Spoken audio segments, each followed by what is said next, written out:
Hello student, हम लोग अभी के लेक्चर में जो हमारा केमिकल काइनेटिक यानी रासायनिक बलगति चल रहा है, इसमें इम्पोर्टेंट टॉपिक के बारे में बात करेंगे। और इस टॉपिक को हम बोल सकते हैं आर्हेनियस समीकरण, जिसे हम बोलते हैं आर्हेनियस इक्वेशन। ध्यान से समझिएगा, आर्हेनियस इक्वेशन में आर्हेनियस ने, ये जो साइंटिस्ट थे, ये एक इक्वेशन दिए थे रेट कांस्टेंट और आर्हेनियस फैक्टर के बीच में, या आर्हेनियस कांस्टेंट के बीच में, या प्री एक्सपोनेंशियल फैक्टर के बीच में, या फिर फ्रीक्वेंसी फैक्टर के बीच में। ठीक है, इन्होंने एक रिलेशन दिया था, बोला था कि k is equal to a e की पावर माइनस ई ए अपॉन आर टी। ठीक है, ये इक्वेशन है, ध्यान से समझिएगा। k यहाँ पर जो होता है रेट कांस्टेंट या वेलोसिटी कांस्टेंट बोलते हैं, दर नियतांक या वेग नियतांक। अगर a की बात करें तो a को बोला जाता है आर्हेनियस कांस्टेंट यानी कि आर्हेनियस नियतांक। इसी को बोलते हैं फ्रीक्वेंसी फैक्टर यानी आवृत्ति गुणांक, या इसी को बोल सकते हैं प्री एक्सपोनेंशियल फैक्टर यानी कि पूर्व चर घातांकी गुणांक। ठीक है, यहाँ पर E की बात करें तो इसको एक्टिवेशन एनर्जी यानी सक्रियण ऊर्जा बोला जाता है। R की बात करें तो इसको बोला जाता है गैस कांस्टेंट या गैस नियतांक, और इसकी जो वैल्यू होती है 8.31 जूल पर केल्विन पर मोल होता है, या इसी को लिख सकते हैं 8.31 अपॉन 1000 किलो जूल पर केल्विन पर मोल, आप ये बोल सकते हैं। ठीक है, तो ये चीज़ आपका होता है, ये आर्हेनियस कांस्टेंट की हम लोग आर्हेनियस इक्वेशन की बात कर रहे हैं। अगर ये आर्हेनियस इक्वेशन आपको समझ में आ गया तो इसके आगे का जो टॉपिक है, देखिए आर्हेनियस इक्वेशन में अपने को कुछ फॉर्मूले देखने हैं और वो एक तरफ से जाएंगे। पहला आपका ये होता है, फिर इसी की हेल्प से हम आगे वाला फॉर्मूला डिराइव करते हैं।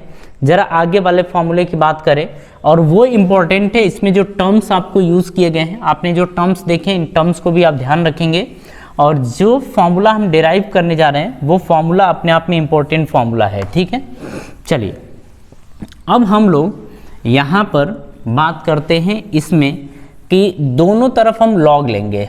जो इक्वेशन आपको दिख रही है, यहाँ से हमें ग्राफ भी बनाना है, तो एक इक्वेशन यहाँ पर बनेगी, तो हम यहाँ पर लेंगे लॉग, तो हम बोलेंगे टेकिंग ln, है ना, टेकिंग ln बोथ साइड। अब इसका क्या मतलब है ये हम अभी आपको समझा रहे हैं, बस आप ये ध्यान रखिए।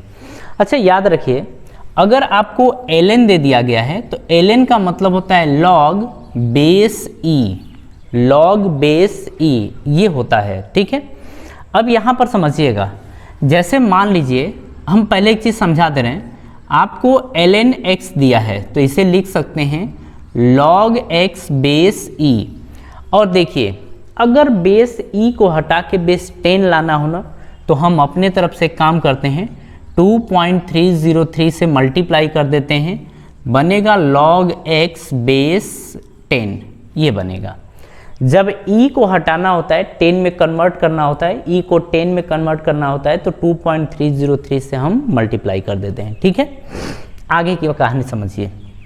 ln दोनों तरफ लेना है, आप लेंगे ln k is equals to ln a e की पावर माइनस ई ए अपॉन आर टी, आप ये लेंगे। ठीक है, यहाँ पर देखिए a और e दोनों यहाँ पर मल्टीप्लाई में है, गुणा में है, तो आपको एक चीज़ पता है कि अगर हम log की बात करें a इंटू b, तो अगर मल्टीप्लाई होता है तो प्लस में आ जाता है, जैसे log a plus log b आप लिखेंगे, log a plus log b आपको लिखना होगा। यहाँ पर आप क्या करिए, लिखिए ln k is equals to ln a, आप ये लिखेंगे, ln a लिखेंगे, बीच में मल्टीप्लाई है तो यहाँ प्लस आएगा, लिखेंगे ln e की पावर माइनस ई ए अपॉन आर टी, ई की पावर माइनस ई ए अपॉन आर टी, आपका ये आ जाएगा। अब यहाँ पर ध्यान से बात को समझिएगा, हम चाहते हैं इसको कन्वर्ट करना किसी और में, लेकिन अभी एक चीज़ और आपको ध्यान रखना होगा, जो पावर होती है वो आगे आती है, जो पावर होती है वो कहाँ आती है, आगे, बाकी बात बाद में करेंगे। जो पावर होती है वो आगे आ जाती है, ये लॉग का होता है। जैसे आपने मान लीजिए लिखा लॉग, ये दोनों चीज़ें सेम है ना, दोनों चीज़ें अभी तक सेम है। log a की पावर x को आप लिख सकते हैं x log a, मतलब जो पावर होती है वो आगे आ जाती है, ठीक है, ये लिख सकते हैं। तो e की पावर क्या है, EA अपॉन RT, तो आप लिखेंगे ln k is equals to ln a plus में, और ये माइनस और ये प्लस क्या हो जाएगा, माइनस, तो लिखेंगे माइनस EA अपॉन RT, और यहाँ पर ln e लिखेंगे। ये क्या लिखा है, ln e। अब यहाँ पर समझिए, जो ln e लिखा है, अगर कुछ ऐसा लिख दिया जाए ln e, तो हम इसे लिख सकते हैं log e बेस e। जब ये दोनों सेम होता है ना, दोनों सेम होता है, बेस और ये दोनों सेम होता है, तो इसकी वैल्यू आती है 1। तो आपको ध्यान रखना है, यानी कि ln e को हम लिख सकते हैं 1 के बराबर, ठीक है। आप यहाँ पर लेंगे ln k is equals to ln a, यहाँ पर माइनस EA अपॉन RT, आपने ये ले लिया।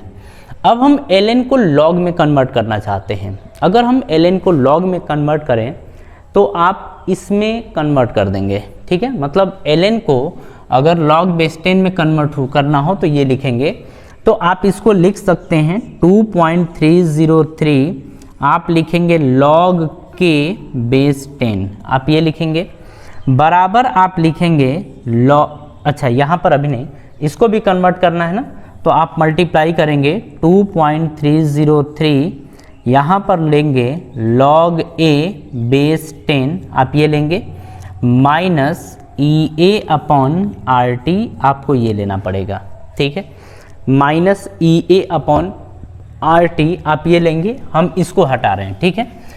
अब एक काम करिए, ज़रा डिवाइड कर दीजिए, डिवाइड करिए, कितने से डिवाइड करेंगे, 2.303 से, तो हम कहेंगे 2.303 से डिवाइड करने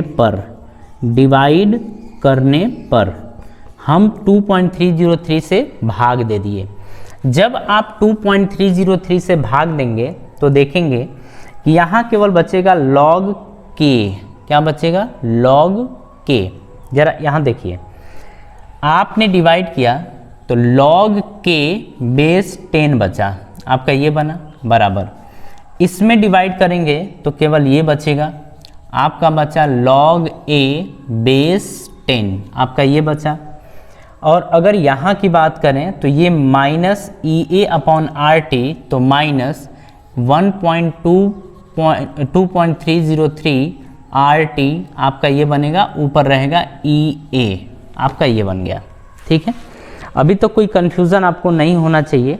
तो आपने देखा कि हम लिख सकते हैं log k is equals to log a minus EA upon 2.303 RT।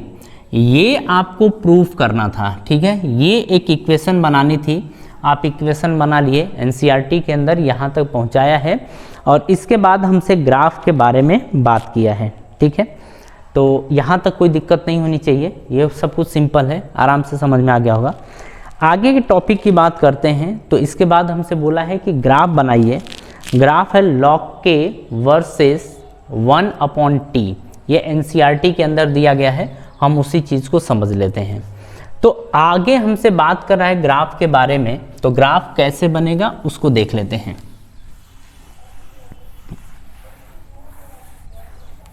देखिए आपके सामने आया क्या, आपके सामने हम पेश करने जा रहे हैं ग्राफ किसके किसके बीच का है, तो ग्राफ है log k base 10 versus 1/t। आप इसको थोड़ा सही करिए, ठीक है। अगर इसके बीच का ग्राफ बनाना है तो आप इस इक्वेशन को सही करेंगे। कैसे सही करेंगे, log k तो ठीक है बेस 10 बराबर 1/t के बीच में बोला है, तो इसको जरा पहले लेके आइए। तो पहले लेके आएंगे तो लिखेंगे minus EA upon 2.303 R into 1/t, आपका ये बना, ठीक है, ये बनेगा। और ये आपका प्लस में है तो लिखेंगे log a बेस 10, आपने ये लिख दिया log a बेस 10, आपने ये लिखा। अगर यहाँ पर देखा जाए तो ये है y is equals to mx plus c, आप ये देख रहे हैं, ठीक है। जो ग्राफ बनेगा वो कुछ इस तरीके से y equals to mx plus c, ये इससे रिलेट करेंगे। आप देख रहे हैं कि y के प्लेस पे log k है, मतलब जब आप ग्राफ बनाने जा रहे हैं तो x एक्सिस पे क्या रखेंगे और y एक्सिस पे क्या रखेंगे। तो y एक्सिस पे जा रहा है आपका log k बेस 10, तो आप लिखेंगे log k बेस 10, आपका ये जा रहा है। x एक्सिस पे आप देखा जाए तो आप देखेंगे कि 1/t जाएगा, तो यहाँ पर 1/t आपका ये रहा। अब देखिए m की वैल्यू कितनी दे रखी है वो जरा देखिए, तो m बराबर है -EA/2.303R। आप बताइए m की वैल्यू पॉजिटिव की निगेटिव, तो निगेटिव है। कैसी है? निगेटिव। जरा c की वैल्यू चेक करिए, तो c की वैल्यू आपको कैसी दिख रही है? पॉजिटिव। अगर c की वैल्यू पॉजिटिव हुई तो ग्राफ पर ऊपर जाएंगे, आप गए ऊपर। m की वैल्यू निगेटिव है, मतलब एंगल आपका बनेगा जो वो थीटा की वैल्यू 90 से 180 के बीच में बनेगा। मतलब आपका जैसे इसके पैरेलल ये मान लिए अगर आप, तो आप कुछ ग्राफ इस तरीके से बनाएंगे तभी तो एंगल 90 से ज़्यादा होगा ना, और इसी को आप बढ़ा के आगे कर दीजिए, ठीक है। तो यही ग्राफ बन गया आपका log k वर्सेस 1/t, और यहाँ पर m जो है वो स्लोप है, और ये क्या दे रखा है? -EA/2.303R, आप ये बोलेंगे, ठीक है। ये आपका स्लोप दे रखा है। तो ज़रा ये देख लीजिए कि जो ग्राफ आपका बना है वो ग्राफ, ये इसका ग्राफ कुछ इस तरीके से बनाया जाएगा, ठीक है। बात समझ में आ गई? तो ग्राफ आपसे पूछा था, ग्राफ तो हम समझ लिए। अब हम कुछ बात करेंगे इसके आगे और आपकी बात चली जाएगी। तो हाँ, अब एक काम करते हैं, यहाँ पर आगे का टॉपिक इसका क्लियर करते हैं। आगे के टॉपिक पे ही क्वेश्चंस हैं। यहाँ पर आपसे जो ये इक्वेशन आपके सामने रखी गई है, इसमें आपसे पूछ सकता है कि आप बताइए स्लोप कितना होगा या इसका ग्राफ कौन सा सही होगा, ये सारी चीज़ें अपने से पूछ सकता है, ठीक है। और जब भी इस तरीके से दे, मान लीजिए कि ग्राफ भी दे देता है, तो ग्राफ में आपको पता होना चाहिए कि ये जो ग्राफ बना है ना, वो ग्राफ है log k equals to log a minus EA/2.303R into t का, ये है, ठीक है। इसका ये ग्राफ है, उस इक्वेशन का ये ग्राफ है। तो ग्राफ आपको समझ में आ गया। अब थोड़ा सा आगे और हम चलते हैं और हम बात कर लेते हैं, जैसे हम इसी के बारे में, इसी इक्वेशन की हेल्प से हम आगे बात करेंगे कि अगर कोई इक्वेशन दे रखी हो, हम सवाल की बात करें, कोई इक्वेशन दे रखी हो और उसके अंदर अलग अलग टेम्परेचर पर रेट कांस्टेंट अलग अलग मिल रहा हो, तो फिर हम किस तरीके से इस तरीके के क्वेश्चंस को सॉल्व करते हैं, हम उसके बारे में डिस्कशन करते हैं, ठीक है। अब देखिए आगे की कहानी ज़रा समझिएगा। इसी इक्वेशन की हेल्प से हम आगे बढ़ने वाले हैं। आपके सामने यहाँ पर एक इम्पॉर्टेंट फॉर्मूला मिलने वाला है, ठीक है। आपके सामने क्या दिया है? ये इक्वेशन दिया है। हम ऐसा मान लेंगे आगे कि लेट एट T1, टेम्परेचर क्या है? T1 पर हम बोल दें कि जो रेट कांस्टेंट है, रेट कांस्टेंट वो आपका है K1, यानी T1 टेम्परेचर पर रेट कांस्टेंट क्या है? K1, ऐसा हमने बोल दिया। तो जरा इसको रखिए, तो देखिए A आपका है फिक्स रहेगा, एक्टिवेशन एनर्जी फिक्स रहेगी, rate constant sorry gas constant वो भी फिक्स रहेगा, ठीक है।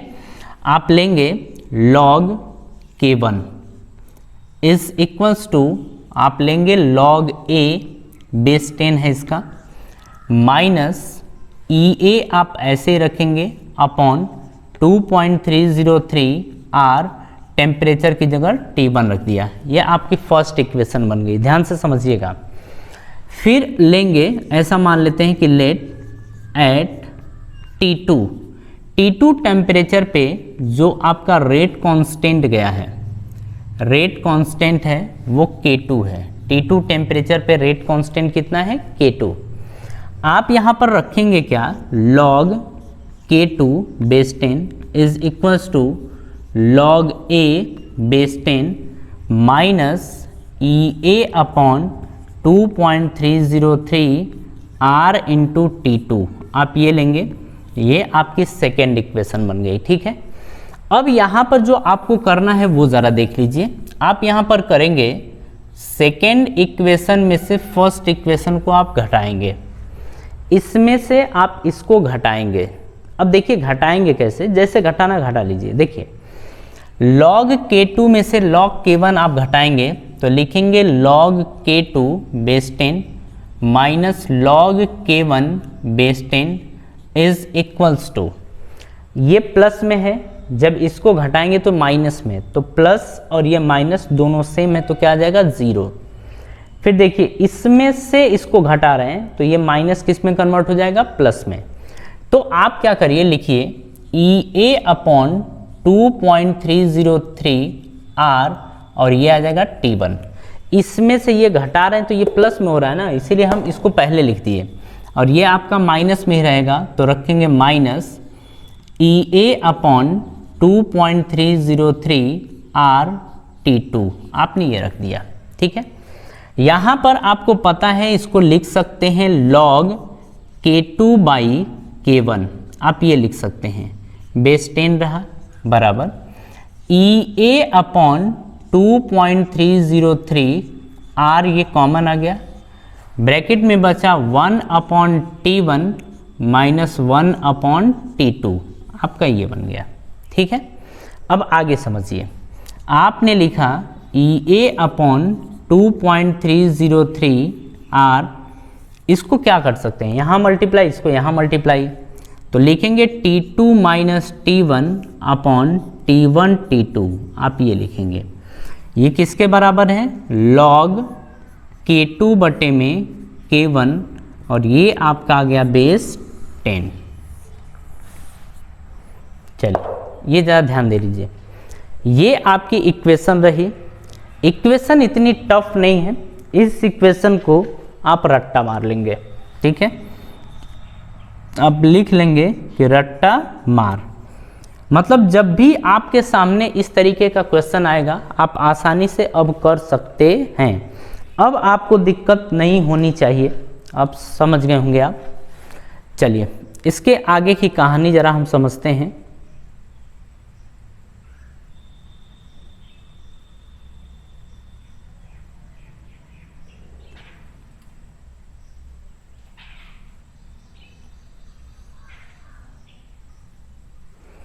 चलिए आगे का क्वेश्चन हम उठाते हैं। अब इस ये तो हो गया ना, अब इसमें हम कुछ क्वेश्चंस उठा लेते हैं। ठीक है, और क्वेश्चन आप लिखेंगे।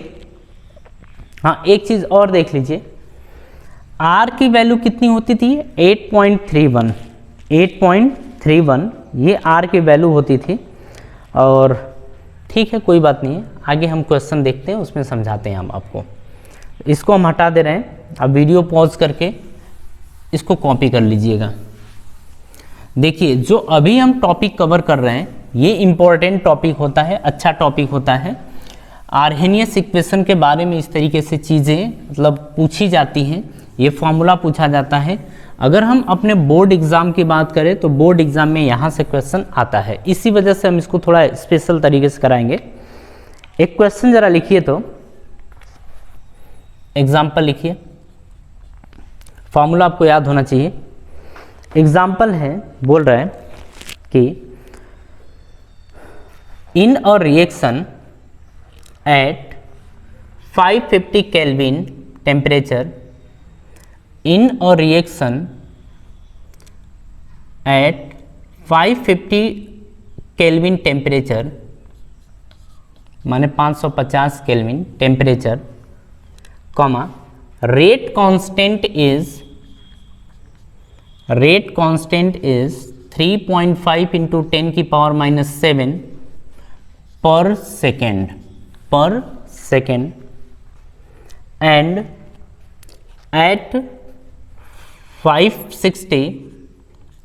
at 560 Kelvin rate constant is 7 into 10 की power minus 7 per second, then find the value of activation energy in kilojoule per mole. Then find the value of activation energy in kilojoule पर मोल। ध्यान से समझिएगा, question simple है, tough नहीं है, आराम से कर लेंगे। जब इस तरीके से क्वेश्चन दे दिया हो तो क्या करते हैं उसको जरा देखिए। अच्छा, उसके पहले एक और चीज देख लिए, 2.303 इंटू आर था ना, तो 2.303 इंटू आर की वैल्यू 8.31 थी, और इसकी वैल्यू अगर देखी जाए तो डायरेक्ट याद रखिएगा 19.2। आप इसको डायरेक्ट याद रखिएगा, ठीक है। इसको हम फॉर्मूले में, मतलब क्वेश्चन में फट से यूज कर लेंगे, कौन बैठ के मल्टीप्लाई करेगा। फॉर्मूला लिखिए, आप लिखेंगे log K2 बटे में K1 base 10 EA upon 2.303 R। यहाँ पर आपको लिखना होगा T2 minus T1 upon T1 T2, आप ये लिखेंगे, ठीक है।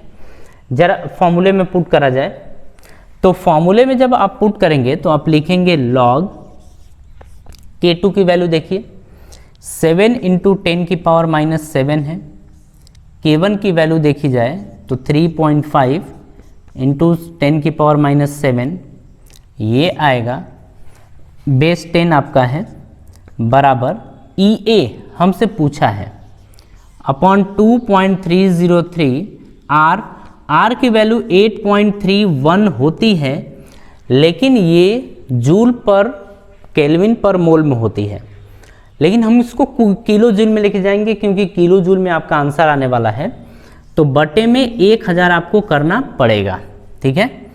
फिर आप लिखेंगे T2 की वैल्यू 560 है, 560 में से घटाएंगे 550 बटे में 560 गुणे 550, आप ये लिखेंगे, ठीक है। जरा यहाँ पर देखा जाए 10 की पावर माइनस 7 ये गया, 3.5 दूनी 7, बचा क्या वो ज़रा देखिए। यहाँ से आपका बचा है log 2 base 10 is equals to EA upon, ये कितना लिख सकते हैं इन दोनों का मल्टीप्लाई, 9.2 या 9.3, 9.2, ठीक है, ये रहेगा। 1000 ऊपर चला जाएगा, 1000 ऊपर चला गया, 560 में से 550 घटाएंगे तो 10 बचेगा, नीचे बचेगा 550 गुणे 560, ठीक है। ये गया, ये गया, ये दोनों गए, ठीक है। जरा आगे देखा जाए, पहले थोड़ा सा कर रहे हैं। log 2 की वैल्यू कितनी आपकी होती है 0.3। EA निकालिए जरा, EA बराबर केवल इतना, रोकिए 0.3 है, इसमें मल्टीप्लाई कर दीजिए 19.2 का, इसमें मल्टीप्लाई करिए 55 गुणे 56 का, ये बटे में जो आपका आएगा वो आएगा 100, इतना आएगा, ठीक है। जब मल्टीप्लाई आप करेंगे ना तो अप्रोक्सीमेट में जो आंसर आएगा वो 173 किलो जूल पर मोल आएगा। आप हमको ना ये बता दीजिए कि इसमें आपको दिक्कत कहाँ है। हालांकि इसमें दिक्कत कोई होनी नहीं चाहिए, अगर कहीं दिक्कत है तो उस दिक्कत को हम दूर कर सकते हैं, लेकिन होगी नहीं। अगर आपको यहाँ पर है तो इसको आप एक बार देख लीजिएगा काट पीट के, ठीक है। ये आपका आंसर है। तो ऐसा नहीं है कि आपको क्वेश्चन समझ में नहीं आया होगा, क्वेश्चन आपको पूरा समझ में आया होगा, है ना। चलिए इसके आगे की कहानी ज़रा देखते हैं, एक आध क्वेश्चन और उठाएंगे, लेकिन हाँ एक काम करते हैं, टाइम हमारा भी बहुत ज़्यादा हो गया है, तो हम लोग क्या करेंगे, यहीं पर अपनी सभा समाप्त करना चाहेंगे, ठीक है। और नेक्स्ट वीडियो में हम इसके आगे का कुछ क्वेश्चंस करा देंगे, उन क्वेश्चंस को देख लीजिएगा। एक वीडियो आपके सामने ऐसी आएगी जो इस चैप्टर के अच्छे क्वेश्चन जो आपके एग्जाम में बार बार पूछे गए हैं उन क्वेश्चंस के ऊपर भी डिस्कस करेंगे। फिर इसके बाद आपके एनसीईआरटी बुक हम टच करेंगे जिससे हम उनके क्वेश्चंस को करा सकें, ठीक है। तो चलिए हम लोग अपनी सभा यहीं समाप्त करना चाहेंगे और मिलेंगे आपसे नेक्स्ट वीडियो में, और आप सभी लोगों को धन्यवाद।